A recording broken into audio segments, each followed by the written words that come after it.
কে এলো কে গেল তাতে কিছু যায় আসে না। নাম না করে কাকে ইঙ্গিত করে মন্তব্য করলেন কাজল শেখ। রাজ্য তৃণমূল কংগ্রেসের নেতৃত্বে রাজ্যের বিভিন্ন জেলার প্রতিটি ব্লকে চলছে তৃণমূল কংগ্রেসের বিজয় সম্মেলনী। সেই মতো নানুর বিধানসভা নানুর ব্লক তৃণমূল কংগ্রেসের তরফে আয়োজন করা হয়েছিল বিজয় সম্মেলনী। মঞ্চে উপস্থিত ছিলেন বীরভূম জেলা পরিষদের সভাধিপতি কাজল শেখ, বোলপুর লোকসভার সাংসদ অসিত মাল, নানুরের বিধায়ক বিধানচন্দ্র মাঝি সহ জেলার অন্যান্য নেতাকর্মীরা। সেখানে বক্তব্য রাখতে গিয়ে বীরভূম জেলা পরিষদের সভাধিপতি কাজল শেখ কাকে ইঙ্গিত করে খোঁচা দিলেন, এই নিয়ে জোর জল্পনা শুরু হয়েছে। কাজল শেখ তিনি বলেন, নানুরের মঞ্চে কে এলো কে গেল তাতে কিছু যায় আসে না, এটা আমাদের কাছে কোনো বিষয় নয়। পাশাপাশি তিনি 2026-এর বিধানসভা নির্বাচনে নানুর বিধানসভা থেকে তৃণমূল যাকে প্রার্থী করবে তাকে 1,18,000-এর বেশি ভোটে বিরোধীদের পিছিয়ে রাখবেন। বীরভূমের 11 বিধানসভায় ফের জোড়া ফুল ফুটবে, বিরোধীরা সর্ষে ফুল দেখবে, প্রমাণ করে দেব।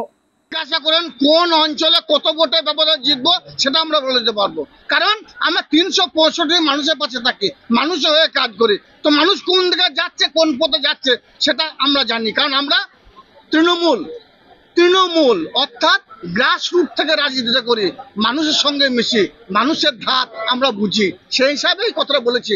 আগেও বলেছিলাম 1 লক্ষ ভোটে ব্যবধানে জিতবো। বীরভূম জেলার 11টা যে বিধানসভা আছে, আমাদের অসিত মাল সাংসদকে আমরা সর্বাধিক ভোটে ব্যবধানে জয়যুক্ত করবো, দেখিয়ে দিয়েছি। 3 লক্ষ বলেছিলাম, পার করে দিয়েছি। শতাব্দী রায়কে 2 লক্ষ বলেছিলাম, পার করে দিয়েছি। স্বভাবতই আগামী দিনেও যে 1,18,000 ভোটের ব্যবধানে আমাদের 26-এর নির্বাচনে যিনি বিধায়ক হবেন জয়যুক্ত হবে, মিলিয়ে নেবেন কথা। কে মঞ্চে থাকলো কে থাকলো না এটা ম্যাটার নয়, এটা তৃণমূল দলের কর্মী যারা আছে, আমরা নিজেদেরকে তৃণমূল দলের কর্মী হিসাবে মনে করি।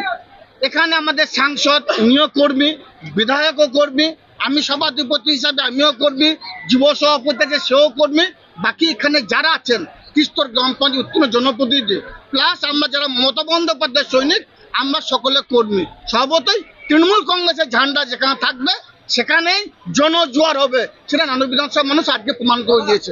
আপনারা নিশ্চয়ই ক্যামেরা বন্দি করেছেন।